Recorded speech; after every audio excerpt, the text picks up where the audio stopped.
بہرحال یہ احرام شروع ہو گیا اور تلبیہ پڑھتے ہوئے ہم یہاں سے نکلے اور ہم ایئرپورٹ گئے، ایئرپورٹ سے آگے نکل گئے۔ وہاں سے بسوں کے ذریعے سے ہم کو حرم شریف لے جایا جاتا ہے۔ تو ہم حرم شریف جب چلے جائیں گے تو وہاں جانے کے بعد پہلے ہمیں اپنے روم کے اندر رکھا جاتا ہے۔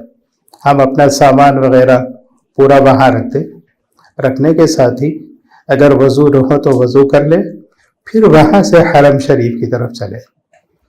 حرم شریف یعنی کعبۃ اللہ کے اطراف میں مسجد بنی ہوئی ہے، گول اطراف میں بنی ہوئی ہے، اور کعبۃ اللہ کے اطراف کا حصہ جو ہے کھلا ہے، اوپن ٹو اسکائی ہے۔ تو مسجد چاروں طرف بنی ہوئی ہے، تو ہم کس طرف کہیں سے بھی داخل ہونا چاہیں تو پہلے ہم کو جو ہے چھت والا حصہ آئے گا، بعد میں جو ہے اوپن ٹو اسکائی کھلا حصہ آئے گا اور کعبۃ اللہ نظر آئے گا۔ تو ہم جب احرام باندھ کر جب آگے بڑھتے رہیں گے، تلبیہ ہماری زبان پہ ہو، جاتے ہوئے ہم پہلے مسجد میں داخل ہوں گے اور مسجد میں داخل ہو کے سیدھا آگے بڑھیں گے، اور جہاں سے ہم کو کعبۃ اللہ نظر آنا شروع ہوتا ہے وہاں تک ہم جاتے رہیں گے۔ جب کعبۃ اللہ پورا نظر آئے گا تو ہم وہاں سے ہٹے، تھوڑا بازو کھڑے ہو کر ہاتھ اٹھا کے دعا مانگے، اور کعبۃ اللہ پہ جب پہلی نظر پڑتی ہے تو ہم جو دعا مانگتے ہیں اللہ تعالیٰ قبول کر لیتے ہیں۔ اور ایک خاص بات یہ ہے کہ جب کعبۃ اللہ پہ ہماری نظر جب پڑتی ہے تو ایک عجیب قسم کی کیفیت ہمارے اندر طاری ہوتی ہے، اور کیسا سخت دل سے سخت دل انسان ہو اس وقت اس کی آنکھوں سے پانی نکلنا شروع ہو جاتا ہے، بے اختیار آنسو رواں ہوتے ہیں۔ اب یہ جو کیفیت ہے اس میں اللہ تعالیٰ سے مانگے، جو دعا مانگنا چاہے تو مانگ سکتے ہیں۔ حضرت امام اعظم ابو حنیفہ رحمۃ اللہ علیہ سے ان کے شاگرد نے سوال کیا، حضرت میں جا رہا ہوں حج کے لیے، کعبۃ اللہ پہ نظر پہلی پڑی تو میں کیا دعا مانگوں؟ تو امام صاحب نے بہت پیاری دعا سکھائی، وہ ہم سب کو سیکھ لینا چاہیے۔ یہ دعا کرے، عربی میں نہیں ہے تو اردو میں کرے کہ اللہ آج کے بعد سے میں جتنی دعائیں مانگوں گا اے اللہ آپ ان سب کو قبول فرما لیجیے۔ میں کہتا ہوں کہ یہ ایک ہول سیل دعا ہے کہ اس ایک دعا کے اندر زندگی بھر ہم جب بھی دعا کریں گے تو ہماری دعائیں ہمیشہ قبول ہوتی رہتی ہیں۔ پھر اس کے ساتھ ہی یہ دعا مانگے کہ اللہ میں عمرے کے ارادے سے آیا، اے اللہ میرے اس عمرے کو تو قبول فرما لے اور اس کو میرے لیے آسان فرما دے۔ چنانچہ یہ دعا سے فارغ ہو کے حرم شریف کے اندر مطاف کے اندر جو طواف کرنے کا جو حصہ ہے اس میں ہم جاتے رہیں گے۔ تو اس وقت مرد آدمی کو ایک کام یہ کرنا ہے کہ احرام جو دو مونڈے چھپے ہوئے ہیں تو اس میں سے سیدھے ہاتھ کے مونڈے کو کھول کے نیچے سے کپڑا لے کے بائیں ہاتھ پہ ڈال دیں، مطلب یہ کہ سیدھا مونڈا کھلا رہے گا، بایاں مونڈا ڈھکا ہوا رہے گا۔ اس عمل کو عربی زبان میں اضطباع کہتے ہیں، اضطباع۔ وہ کرتے ہوئے تلبیہ پڑھتے ہوئے ہم جاتے رہیں گے۔ کعبۃ اللہ کے 4 کونے ہیں، 4 کونوں میں سے ایک کونے میں حجر اسود لگا ہوا ہے، کالا پتھر، جس کو باضابطہ چاندی کے یا کسی مضبوط ترین حلقے کے اندر اس کو رکھ کے اس میں حجر اسود کو نصب کیا گیا۔ ہم جب ادھر پہنچیں گے تو حجر اسود کے سامنے ہونے کے ساتھ ہی ہم پہلے اپنا تلبیہ ختم کر دیں گے۔ گھر سے نکل کے وہاں پہنچنے تک ہمارا تلبیہ چلتا رہا، حجر اسود کے سامنے پہنچ کر ہم اپنا تلبیہ ختم کر دیں گے، چھوڑ دیں گے۔ پھر اس کے بعد اپنے دونوں ہاتھ کانوں تک اٹھا کے اللہ اکبر کہہ کے ہاتھ چھوڑ دیں گے۔ اس تکبیر کو استقبال کعبہ کہتے ہیں۔ کون سی تکبیر ہے یہ؟ استقبال کعبہ کی تکبیر۔ پھر اس کے بعد اپنے دونوں ہاتھ ایسا ہتھیلیاں حجر اسود کی طرف کر کے سینے تک اٹھائیں گے۔ اس کے بعد بسم اللہ اللہ اکبر کہہ کے پلٹا کے اپنے دونوں ہاتھوں کو بوسہ لیں گے۔ مرد بھی ویسی کریں گے، عورتیں بھی ویسی کریں گے۔ جیسے ہی یہ بوسہ ہم لے لیے تو فوراً ہم لوگوں کو اب طواف شروع کرنا ہے، پھر دیری نہیں کر سکتے۔ اب طواف جو شروع کریں گے تو اب مرد آدمی کا حال کیا ہے؟ سیدھا مونڈا کھلا ہوگا، بایاں مونڈا ڈھکا ہوگا۔ اب چلتے وقت میں 2 مٹھیاں بند کریں گے اور پنجوں کے بل تھوڑا تیز رفتار سے چلیں گے۔ اس طریقے سے اکڑ کے جو چلنا ہے اس کو رمل کہتے ہیں۔ 3 چکروں میں ہم کو رمل کرنا ہے۔ عورتیں نہیں کریں گی، عورتیں بالکل سیدھی چال سے چلیں گی۔ اب جب ہم چلنا شروع کریں گے تو اس وقت میں ہمارے یہ بائیں مونڈے کی طرف کعبۃ اللہ رہے گا اور ہم سامنے ایسا چلتے رہیں گے۔ تو یہ جو طواف ہے یہ اصل نماز ہے۔ طواف البیتی صلاۃ، یعنی کعبۃ اللہ کا جو طواف ہے وہ نماز کے برابر ہے۔ تو اس واسطے اس کے اندر وضو ہونا ضروری۔ نماز میں جیسا ہم سجدے کی جگہ دیکھتے ہیں تو طواف کے اندر بھی ہمارے سامنے کی جگہ کو دیکھتے ہوئے چلیں گے، کعبۃ اللہ کو نہیں دیکھیں گے ہم لوگ۔ خالی وقت میں کعبۃ اللہ کو جتنا دیکھیں گے اتنا ثواب ملے گا، لیکن طواف کی حالت میں دیکھے تو ناجائز ہوگا، گناہ ہوگا۔ نظر پڑ گئی بات الگ ہے، لیکن آمدن کعبۃ اللہ کو نہیں دیکھیں گے، ہم سامنے دیکھتے ہوئے چلتے جائیں گے۔ اچھا، تلبیہ تو ختم ہو گیا، اب طواف کے اندر ہم کیا پڑھیں گے؟ بہت سی کتابیں ہیں، اس کے اندر پہلی چکر کی دعا، دوسری چکر کی دعا، تیسری چکر کی، ایسے 7 چکروں کی دعا لکھی ہوئی رہتی ہے عربی زبان کے اندر۔ تو ہم لوگ چونکہ اب وہ لے کے پڑھنا جو ہے بہت مشکل ہوتا ہے، وہ دیکھتے ہوئے پڑھیں گے یا چلتے ہوئے کیا کریں گے؟ تو اس واسطے شریعت میں ایسی کوئی پابندی نہیں لگائی، بلکہ بہتر یہ ہے کہ آپ سوم کلمہ پڑھتے ہوئے چلیں۔ اگر قرآن شریف پڑھنا طبیعت چاہے تو قرآن شریف پڑھیے، یا اگر کچھ بھی نہیں پڑھے، خاموش ہو گیا، خاموش اگر کر رہے تو بھی آپ کا طواف ہو جائے گا۔ لیکن سب سے بہتر کیا ہے؟ سوم کلمہ، سبحان اللہ والحمد للہ ولا الہ الا اللہ واللہ اکبر ولا حول ولا قوت الا باللہ العلی العظیم پڑھتے ہوئے ہم چکر کریں گے۔ اب دیکھیں نا، کعبۃ اللہ کے 4 کونے، ایک کونے میں حجر اسود ہے۔ جب ہم جائیں گے تو پہلا کونا، دوسرا کونا آئے گا، پھر اس کے بعد تیسرا کونا آئے گا، پھر چوتھا کونا آئے گا۔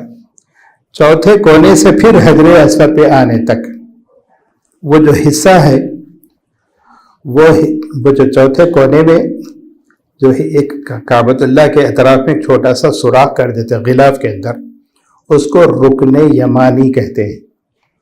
تو اس رکن یمانی سے لے کر حجر اسود تک کا جو فاصلہ ہے وہاں پر ہم یہ دعا پڑھیں گے، ربنا آتنا فی الدنیا حسنہ وفی الآخرۃ حسنۃ وقنا عذاب النار وادخلنا الجنۃ مع الابرار یا عزیز یا غفار یا رب العالمین۔ اگر اتنا یاد نہیں تو ربنا آتنا تو تقریباً ہر مسلمان کو یاد رہتا ہے۔ ربنا آتنا فی الدنیا حسنۃ وفی الآخرۃ حسنۃ وقنا عذاب النار پڑھتے ہوئے حجر اسود تک آئیں گے۔ حجر اسود پہ آنے کے بعد پھر ایک مرتبہ اپنے ہاتھ اٹھا کے استلام کریں گے اور پھر چلنا شروع کریں گے۔ تو پھر وہی سوم کلمہ پڑھتے ہوئے رکن یمانی تک آئیں گے، رکن یمانی سے حجر اسود تک ربنا آتنا پڑھتے ہوئے ادھر آئیں گے۔ ایسی جو ہے 3 چکر جب ختم ہو جائیں گے تو مرد آدمی وہ رمل کرنا چھوڑ دے، سادی چال سے چلنا شروع کرے۔ عورتیں تو شروع سے سادی چال سے چلے گی۔ اور یہ رمل کرنا سنت ہے، لیکن اگر بھیڑ کی وجہ سے یا کسی پرابلم کی وجہ سے ہم نہیں کر سکے تو کوئی حرج نہیں ہے۔ چنانچہ چوتھی چکر، 5ویں چکر، 6ویں چکر، 7ویں چکر جب ہو جائے گی تو آخر مرتبہ ہم استلام کر کے بازو ہٹ جائیں گے۔ تو گویا 7 چکر ہوں گے اور 8 مرتبہ استلام ہوگا۔ آپ گن لیجیے شروع سے آخر تک کا 8 مرتبہ استلام ہوگا۔ اور ان 8 مرتبہ کی یہ 7 چکروں کے اندر سیدھا مونڈا کھلا ہوا رہے گا، اور عورتیں تو ویسے ہی چلیں گے، ان کے لیے کوئی تبدیلی نہیں ہے۔ اور یہ بات بھی ذہن میں رکھیں کہ 7 چکر کرنا ضروری ہے، نہ ایک کم کر سکتے نہ ایک اضافہ کر سکتے، 7 چکر باضابطہ گن کے کرنا چاہیے۔ جیسے ظہر کی نماز ہے 4 رکعت ہے، آپ یہ بولے کہ میرے کو ڈاؤٹ ہو رہا ہے ایک رکعت میں بڑھ کے پڑھ لیتا ہوں، تو 5 رکعت والی نماز قبول ہوگی تو خراب ہو جائے گی۔ کوئی اگر 4 رکعت والی نماز میں 3 ہی رکعت پڑھ لیا تو بھی نماز دہرانا پڑتا ہے۔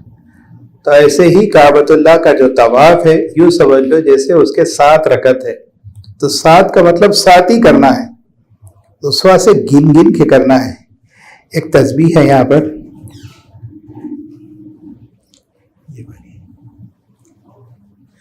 یہ وہاں پہ بہت ملتی ہے، یہ انگلی کو ایسا لگا لیجیے، ایک چکر ہونے کے بعد ایک دانہ ایسا کھینچ لیجیے، دوسرا چکر ہونے کے بعد دوسرا، ایسے 7 چکر ہو گئے، 7 جو ہے دانے کھینچ لی۔ یہ یاد رکھنے کے واسطے ہے، ورنہ آپ اس کے علاوہ جو طریقہ اختیار کرنا چاہے کر سکتے ہیں۔ ایک صاحب کا طریقہ مجھے بہت پسند آیا، وہ 7 ریال اپنے ہاتھوں میں رکھ لیے، ہر چکر میں ایک ایک ریال جو ہے ایک ایک غریب آدمی کو دیتے جاتے ہیں، 7 ریال ختم، 7 چکر ختم۔ ہر ایک کا اپنا اپنا طریقہ ہے، مسئلہ یہ ہے کہ بس 7 چکر یاد رہیں۔ 7 چکر ختم ہونے کے بعد آپ جو ہے مطاف سے تھوڑا پیچھے ہٹ جائیں، تو وہاں پر ذرا سکون کی جگہ دیکھ کے 2 رکعت نماز آپ کو پڑھنا واجب ہے۔ اس نماز کو صلاۃ یعنی واجب الطواف کہتے ہیں، واجب الطواف، اس کو چھوڑ نہیں سکتے۔ میں جیسے بتایا احرام باندھنے کے بعد 2 رکعت نماز پڑھو تو وہ چوائس والی ہے، چاہے تو پڑھ سکتے چاہے تو چھوڑ سکتے، لیکن طواف کے بعد کی جو 2 رکعت نماز ہے یہ واجب ہے، یہ پڑھنا ہی پڑھنا ہے، معاف نہیں ہوتی۔ تو آپ جو ہے مونڈا ڈھانک لیں، اس لیے کہ طواف کے اندر کھلا رکھے تھے، طواف ہونے کے بعد مونڈا ڈھانک لیں اور 2 رکعت واجب الطواف کی نیت سے نماز پڑھ لیں۔ 2 رکعت نماز پڑھ لینے کے بعد دعا کیجیے جو آپ مانگنا چاہیں۔ پھر اس کے بعد وہیں بازو زمزم رکھا ہوا رہتا ہے، وہاں تو زمزم کے ڈبے بہت ملیں گے آپ کو، تو کسی ایک جگہ زمزم کے قریب پہنچ جائیے، وہاں زمزم کا پانی لیجیے اور کعبۃ اللہ کی طرف منہ کر کے کھڑے ہو کر وہ پانی پی لیجیے، 1 glass 2 glass 3 glass 4 glass 5 glass جتنا پی سکتے پی لیجیے۔ سرکار دو عالم صلی اللہ علیہ وسلم کا ارشاد ہے کہ مومن زمزم کو خوب پیڑ بھر کر پیتا ہے اور منافق تھوڑا پیتا ہے۔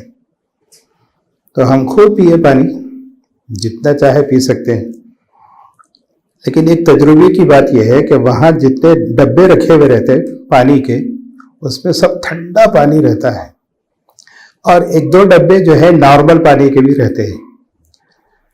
عربی میں جو ہے یعنی حار، ماؤن حار لکھا ہوا رہتا ہے، یا جو ہے ماؤن غیر بارد لکھا ہوا رہتا ہے، یا پھر انگلش کے اندر ناٹ کولڈ ایسا لکھا ہوا رہتا ہے۔ وہ ڈبے میں سے آپ پانی لیں تو تجربہ یہ ہے کہ ٹھنڈا پانی 1 گلاس پیے تو آپ کا دل بھر جاتا، لیکن نارمل پانی 4-5 گلاس آپ اطمینان سے پی سکتے ہیں۔ تو کوشش کریں کہ وہ نارمل پانی لے کے آپ پی لیں، اگر نہیں مل رہا تو پریشان ہونے کی بات نہیں، جتنا پی سکتے اور پی لیجیے۔ زمزم ایک ایسا پانی ہے جو جنت کے اندر جو نہر ہے، یعنی حوض کوثر کا پانی یا تسنیم جو نہر ہے، وہ پانی اس سے بھی زیادہ فضیلت والا یہ زمزم کا پانی ہے۔ پوری دنیا میں جتنے پانی ہیں ان سب میں سب سے زیادہ فضیلت والا پانی زمزم کا ہے۔ دوسری بات ہے کہ زمزم لے کے جب آپ پیتے رہیں گے تو سرکار دو عالم صلی اللہ علیہ وسلم کا ارشاد ہے، ماء زمزم لما شرب لہ، زمزم کا پانی جس نیت سے پیو گے اللہ تعالیٰ وہ تم کو عطا کریں گے، چاہے دنیاوی نیت ہو چاہے اخروی نیت ہو، جو نیت کر کے آپ اس کو پی لیں گے آپ پی سکتے ہیں۔ لیکن میں آپ سے مشورہ دوں گا کہ چونکہ ہم عمرے کے لیے گئے ہیں، زمزم کا پانی جتنے دن رہیں گے ہم پی سکتے ہیں، پہلی دفعہ جب آپ پانی پیے تو اس نیت سے پی لے کہ اللہ ہمارے اس عمرے کو مقبول عمرہ بنا دے، یہ نیت سے پانی پی لے۔ زمزم پی لینے کے بعد کھڑے ہو کے پئیں گے زمزم، اور عورتیں بھی کھڑے ہو کر پئیں گے، مرد بھی کھڑے ہو کر پئیں گے۔ زمزم پی لینے کے بعد پھر دوبارہ حجر اسود کی طرف آئیں گے اور آ کے پھر ایسا استلام کریں گے، یہ 9واں استلام ہوگا۔ یہ استلام سعی کرنے کے لیے ہے، تو آپ وہاں سے استلام کر کے ایسا سیدھے ہاتھ کی طرف چلے جائیں، تھوڑی دور کے اوپر ہی آپ کو صفا پہاڑی ملتی ہے۔ اب تو صفا پہاڑ الگ سے نظر نہیں آتا، تھوڑا سا نظر آتا، اس کے اطراف میں کانچ کی جو ہے فینسنگ وغیرہ بنی ہوئی ہے، لیکن جب آپ چلتے چلتے جیسا چڑھاؤ پہ پہنچ جائیں گے تو سمجھ جانا کہ ہم پہاڑ پہ آگے صفا پہاڑی پہ۔ وہاں پہنچنے کے بعد کعبۃ اللہ کی طرف پلٹ کے دیکھیے اور دعا کیجئے، تو وہ دعا کی قبولیت کی جگہ ہے، آپ جو دعا کرنا چاہیں دعا کیجئے۔ پھر اس کے بعد نیت کیجئے کہ اے اللہ اب میں سعی کرتا ہوں اور صفا سے شروع کرتا ہوں، مروہ پہ ختم کرتا ہوں۔ تو یہ نیت کر کے آپ جب چلنا شروع کریں گے تو ادھر صفا پہاڑی ہے، ادھر مروہ پہاڑی ہے، دونوں کے درمیان میں ماشاءاللہ راستہ بنا ہوا ہے اور ایئر کنڈیشن ہے زبردست، اور نیچے جو ہے اچھا پتھر ہے، کوئی مسئلہ نہیں۔ آپ جب چلتے رہیں گے تو اس وقت مونڈے تو ڈھکے ہوئے رہیں گے۔ سعی کرنا جب شروع کریں گے صفا سے مروہ، مروہ سے صفا، تو 7 چکر ہم کو کرنا ہے۔ لوگوں نے حساب کر کے بتلایا کہ ان 7 چکروں میں تقریباً 3.5 کلومیٹر کا فاصلہ ہوتا ہے۔ تو آپ یہاں سے جب چلتے رہیں گے تو چلتے چلتے راستے میں آپ کو جو ہے ہری لیٹیں نظر آئیں گی، اس کو عربی میں میلین اخضرین کہتے ہیں، ادھر سے شروع ہوتا ہے وہاں ختم ہوتا ہے۔ تو مرد آدمی کو وہ ہری لائٹوں کے درمیان سے تھوڑا تیز چلتے ہوئے، بلکہ تھوڑا دوڑتے ہوئے وہاں تک جانا ہے۔ عورتیں تو پھر اپنی سادھی چل سے چلیں گی۔ آپ کے ساتھ آپ کے اہلیہ یا آپ کی بہن یا کوئی بھی ہو، آپ تھوڑا بھاگ کے ادھر جائیں گے، عورتیں تو آہستہ آئیں گے۔ وہاں جانے کے بعد آپ ٹھہر سکتے ہیں، ان کے آنے کے بعد ان کو ساتھ لے کے آپ مروہ تک جائیے۔ مروہ کے پاس کھڑے ہو کر پلٹ کے قبلے کی طرف، کعبۃ اللہ کی طرف منہ کر کے دیکھیں گے تو آپ کو کعبۃ اللہ نظر تو نہیں آئے گا، لیکن کعبۃ اللہ کی طرف منہ کر کے دعا کیجیے، وہ بھی قبولیت کی جگہ ہے۔ پھر مروہ سے پھر صفا کی طرف آئیے، تو صفا سے مروہ کا 1 چکر، پھر مروہ سے پلٹ کے صفا پہ آئے تو دوسری چکر، پھر ایسی تیسری چکر، پھر چوتھی، 5ویں، 6ویں، 7ویں، مطلب یہ کہ صفا سے شروع مروہ پہ ختم۔ جیسے یہ 7 چکر ہو جائیں گے آپ تھوڑا باہر نکلیے۔ عورتیں جو ہے اپنے ساتھ اگر چھوٹی قینچی اگر رکھ لیے تو اپنی چوٹی کا کنارہ پکڑ کے 1 انچ کے قریب بال کو وہاں پہ خود سے کٹ کر کے، وہاں ڈسٹ بن ہے، ڈسٹ بن میں ڈال دیجیے۔ وہ جیسی کٹ کر کے اپنے بال ڈال دیں گے، عورت کا عمرہ ختم۔ اچھا، ان کے ساتھ جو دوسری عورت ہے، ایسا بھی ہو سکتا ہے یہ عورت ان کے بال کاٹے، وہ عورت ان کے بال کاٹے، یہ بھی چلتا۔ کچھ عورتیں وہاں بیٹھی بھی رہتی ہیں، ان کو بولے کہ تم ہمارے بال کاٹ دو تو وہ بھی کاٹ دیں تو بھی چل سکتا۔ لیکن کوئی خاتون ایسی ہیں جو سعی کر رہی، ان کی جو ہے 3 ہی چکر ہوئے، آپ ان کو بولے میرے ذرا بال کاٹ دو تو اس کو اجازت نہیں ہے کاٹنے کی، جب تک کہ اس کے 7 چکر نہیں ہوں گے اس وقت تک یہ بال نہیں کاٹے گی۔ تو بال کون کاٹیں گے؟ یا تو عمرہ یعنی سعی کے پورے 7 چکر کر چکے ہوں وہ کاٹیں گے، یا نہیں تو جو سعی نہیں کر رہے خالی بیٹھے ہوئے ہیں وہ کاٹ سکتے، لیکن ادھوری سعی کرنے والے بال نہیں کاٹ سکتے۔ اچھا، ایک اور بات، بال جو ہے عورتوں کے وہ پوری چوٹی کے کنارے پہ سارے بال ایک جگہ آتے، وہ پکڑ کے کٹ کر دیے تو قصہ ختم۔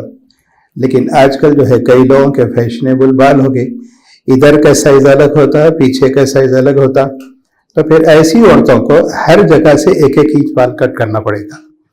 پیچھے سے کٹ کریں گے، سیدھی جانب بائیں جانب وہ کٹ کریں گے۔ مرد آدمی کو چاہیے کہ تھوڑا سا آگے نکل جائے تو وہاں پر حجامت خانے بنے ہوئے ہیں، وہاں پر عربی کے اندر صالون لکھا ہوا رہتا اور انگلش کے اندر سیلون SALOON ایسا لکھا ہوا رہتا۔ آپ وہاں پہنچ جائیے، وہاں جانے کے بعد وہ لوگ آپ سے پوچھیں گے حلق قصر، دو ہی لفظ آتے، حلق قصر۔ حلق کے معنی چکنی کرا لینا، قصر معنی چھوٹے کر لینا، بال مشین جیسا چلا کے چھوٹے کرتے۔ تو اب ہم کیا طے کریں؟ تو ہم چاہے تو قصر بھی کرا سکتے، یعنی اپنے بال جو جتنے بال ہیں اس کا 1/4 کٹنا لازم، پورے بالوں کا، یعنی تو سب سے اچھا کیا ہے؟ حلق کرا لینا۔ ایک مرتبہ رسول اللہ صلی اللہ علیہ وسلم دعا کرتے ہوئے یہ کہنے لگے، اللہم ارحم المحلقین، اے اللہ حلق کرنے والوں پر تو رحم فرما۔ ایک صحابی پوچھے، یا رسول اللہ قصر کرنے والے پہ، یعنی چھوٹے بال کٹ کرنے میں؟ آپ خاموش ہو گئے۔ پھر دوسری مرتبہ فرمایا، اللہم ارحم المحلقین، اے اللہ حلق کرانے والے پر رحم فرما۔ پھر صحابی سوال کرتے، قصر کرنے والے پر؟ آپ خاموش۔ پھر آپ نے دعا کی، اللہم ارحم المحلقین، اے اللہ حلق کرانے والوں پر رحم فرما۔ پھر پوچھا تو بھی خاموش، 3 مرتبہ ہو گئے۔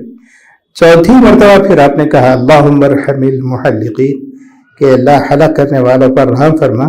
جب انہوں نے پوچھا قصر کرنے والوں پر، تب آپ نے فرما کہ ہاں قصر کرنے والوں پر بھی رحم فرما۔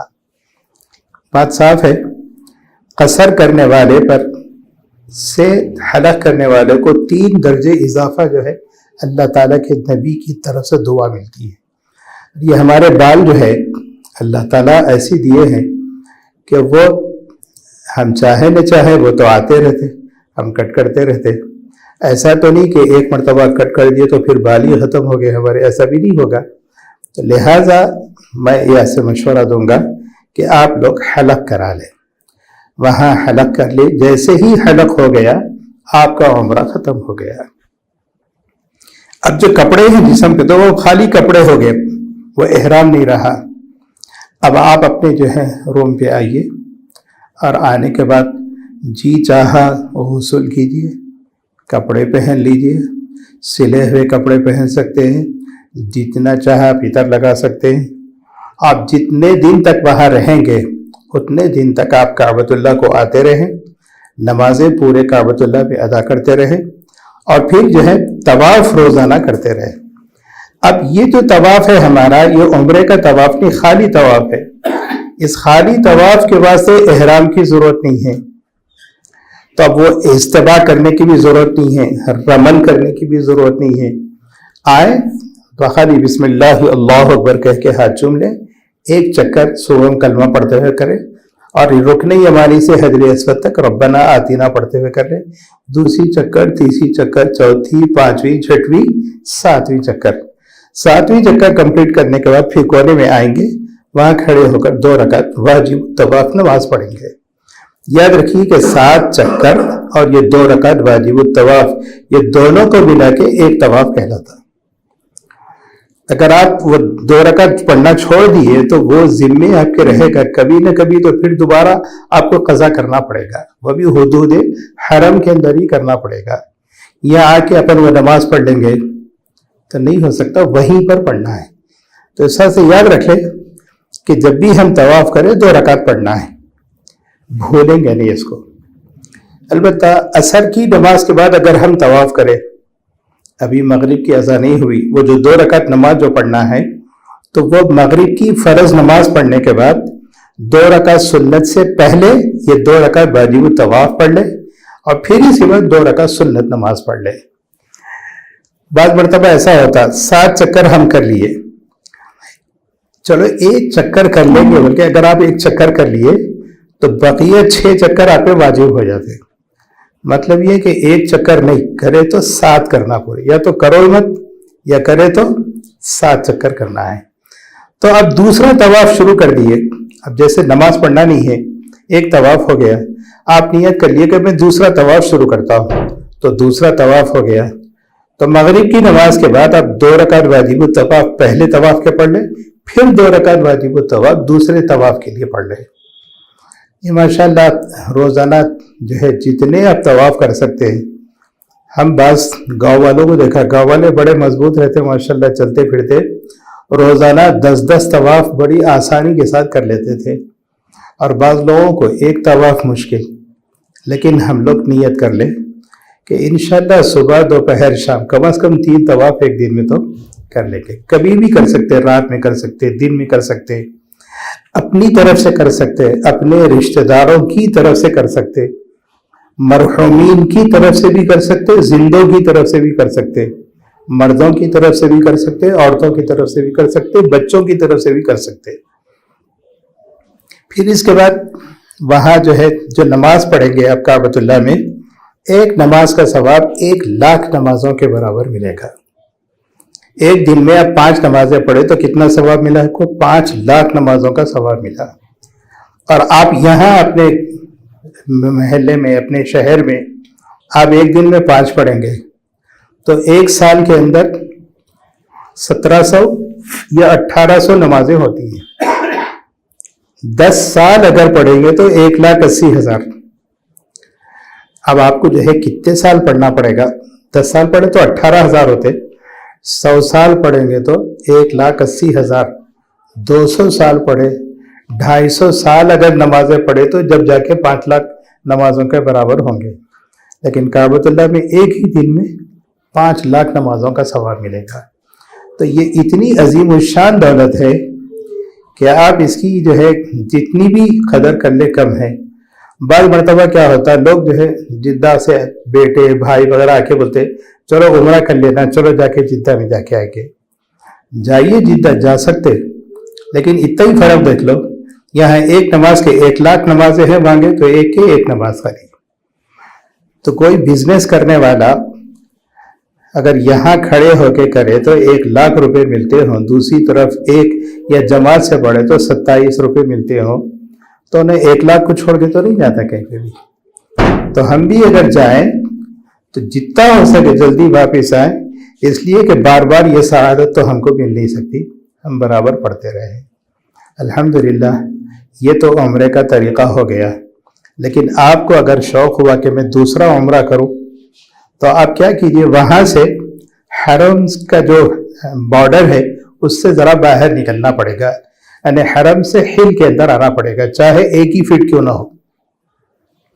تو وہاں ایک مسجد ہے، مسجد عائشہ کے نام سے، جو حرم جہاں ختم ہوتا اس کو لگ کے اس کے بازو وہ مسجد بنائی گئی. تو آپ وہاں جائیے، وہاں جا کے پھر دوبارہ احرام باندھ لیجیے، احرام باندھ کے پھر عمرے کی نیت کر کے پھر تلبیہ شروع کیجیے.